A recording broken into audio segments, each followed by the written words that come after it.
안녕하세요.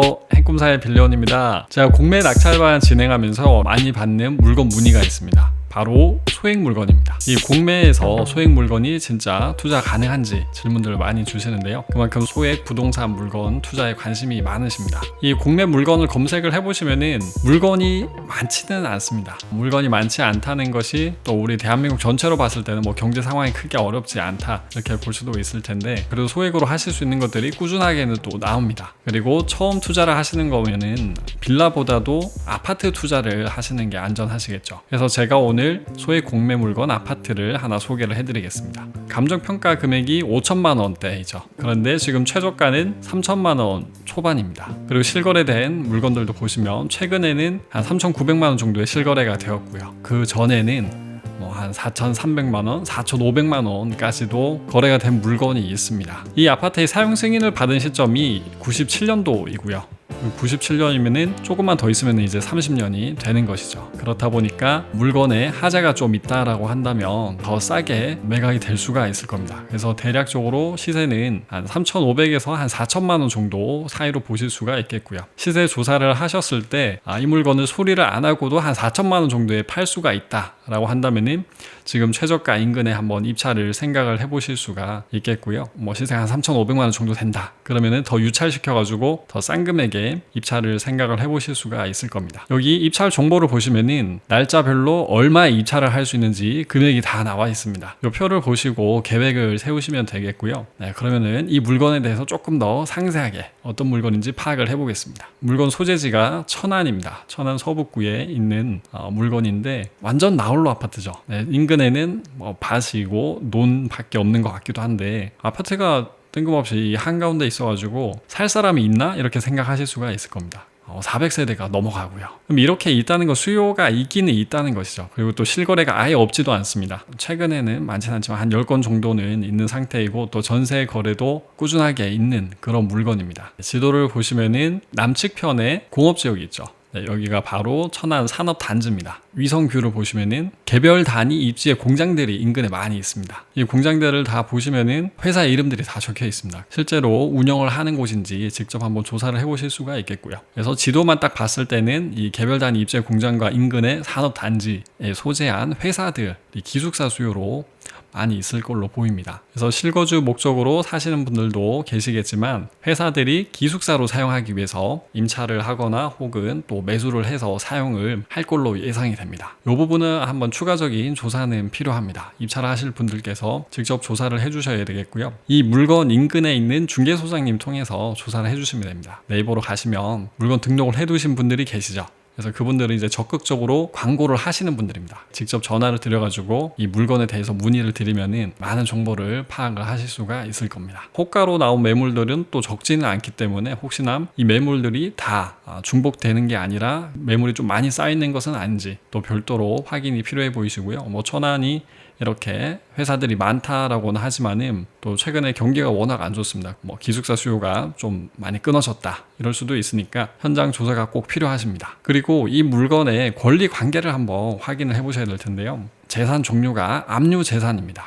압류 재산에 대해서는 공매 재산 명세서가 제공이 되고요. 이 물건에 대해서 인수하는 권리가 있는지 이런 부분들을 파악하기 위해서 제공되는 재산 명세서를 확인을 해보시면 됩니다. 재산 명세서를 보시면은 임차인이 있다면 임차인 분이 배분 요구를 했는지, 그리고 등기부상에 이 각 채권자들이 얼마의 채권을 가지고 있고 채권에 대해서 배분 요구를 했는지 다 확인을 해보실 수가 있습니다. 그런데 물건을 보니까 이 임차인분에 대한 권리 내용에 대해서는 공란입니다.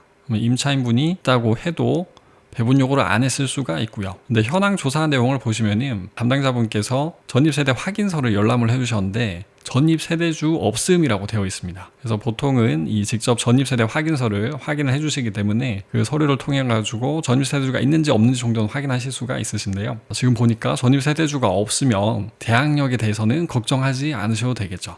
그런데 한 가지 함정이 있습니다. 첫 번째로 여기가 회사들이 많고 개별 단위 입지 공장들이 많다 보니까 외국인 근로자분들께서 살고 계실 수도 있습니다. 이 외국인 체류 확인서를 통해 가지고 전입 신고 일자를 확인을 해주셔야 되겠고요. 외국인 체류 확인서까지 확인을 해주셨다는 말씀이 없으니까 별도로 확인을 해주셔야 되겠죠. 그래서 전입세대 확인서, 외국인 체류 확인서 별도 확인이 필요합니다. 전입세대 확인서를 열람을 할 때는 집원 주소나 도로명 주소 둘 중에 하나로 열람을 할 겁니다. 보통은 이 담당자분들께서 발급을 2개의 주소로 모두 해주시지만은 실제로 서류를 봤을 때는 하나의 주소만 있을 수도 있으니까 그 부분도 직접 발급을 받으셔야지만 확인이 가능하시고요. 전입세대 확인서나 외국인 체류 확인서는 타인이 확인할 수가 없고 이해관계인만 확인할 수가 있는데, 공매로 진행하는 물건 그리고 경매로 진행하는 물건에 대해서는 물건 정보 내용을 출력을 하셔가지고 첨부 서류로 제출하시면은 전입세대 확인서, 외국인 체류 확인서를 열람을 하실 수가 있습니다. 이 부분이 물건들 투자하시면서 아주 중요하기 때문에 좀 상세하게 말씀을 드렸고요. 전입세대주가 없다라고 한다면은 소유자가 점유를 하는 물건이겠구나 라고 생각을 하실 수가 있으시고요. 그런데 소유자분도 실제로 산다면은 전입신고를 해놨을 텐데 전입신고를 안 했다는 거는 아무도 안 살고 공실일 가능성이 큽니다. 그런데 여기 아래쪽에 등기부상의 권리들이 정리되어 있는 표를 보시면은 가장 아래쪽에 산호아파트 입주자 대표 회의가 채권자로 되어 있고요. 그리고 채권액을 보시면은 일반 채권으로 신고된 금액이 800만 원이 넘어가는데 입주자 대표 회의면은 이게 어떤 금액이겠습니까? 미납 관리비겠죠. 미납 관리비가 이렇게 800만 원이 넘게나 미납이 돼 있다라고 한다면은 잘못하다가는 낙찰자가 다 인수를 할 수도 있습니다. 그런데 모든 금액을 인수하시는 것은 아니고요. 공용 관리비 3년치에 대해서만 인수를 하실 수 있습니다. 그런데 그 이전의 거라도 혹시라도 관리사무소에서 내용 증명을 보내고 가압류를 하고 이랬다고 한다면 3년 지난 것도 인수를 하실 수도 있으시지만 일반적으로는 3년치 공용 관리비만 인수를 하시기 때문에 이 부분에 대해서 꼭 확인이 필요하시겠죠. 아주 중요한 부분입니다. 이렇게까지 관리비가 미납이 안 된 물건이 많지가 않은데 이 물건은 특이하게도 관리비가 상당히 크고요. 그러면은 한 400만 원 정도 인수를 한다고 했을 때는 그만큼 더 싸게 유찰 시켜야 되겠죠. 언제 퇴거했는지 그 시점을 확인해 보셔야 될 텐데 관리비 미납된 금액으로 봤을 때는 한 3년 정도는 넘어갔을 것 같습니다. 그래서 3년 이상 공실이라고 하면 우리나라는 겨울이 많이 춥습니다. 그래서 보일러 동파가 있을 수도 있고요. 곰팡이 같은 것도 심할 수가 있습니다. 물건 하자 때문에 수리비가 많이 들어갈 수 있으니까 그 부분에 대해서도 좀 보수적으로 접근을 하셔야 되겠고요. 그리고 가장 문제가 되는 부분이 관리비죠.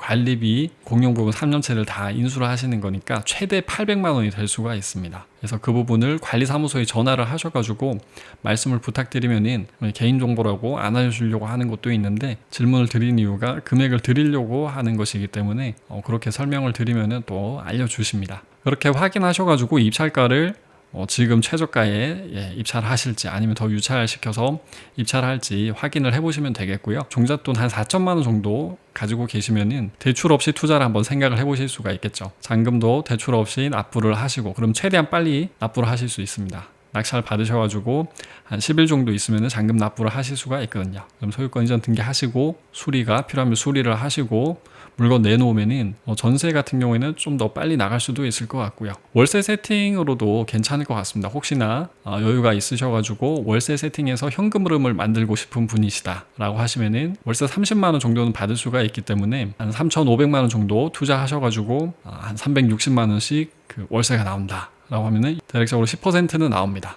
그래서 이런 물건들을 세채 네채 모아가지고 좀 현금 흐름을 여유있게 만들어 보시는 것도 생각하실 수가 있겠습니다. 공매 낙찰반 1기가 지난 5월 달에 시작을 했었는데요. 공매 낙찰반 1기의 1주차 때 낙찰을 받으신 회원님이 있습니다. 그 회원님이 저희 오덴트라는 회원님이 낙찰을 받으셨는데요. 오덴트님께서 단돈 2천만 원 가지고 한 2천만 원 정도 수익을 낼 수 있는 물건을 낙찰을 받으셨습니다. 물론 명도나 이런 부분들이 좀 힘들어가지고 시간은 좀 걸릴 수는 있겠지만 소액으로도 하실 수 있는 물건들이 있습니다. 대신에 고생을 좀 하셔야 된다는 건 각오를 하셔야 되겠고요.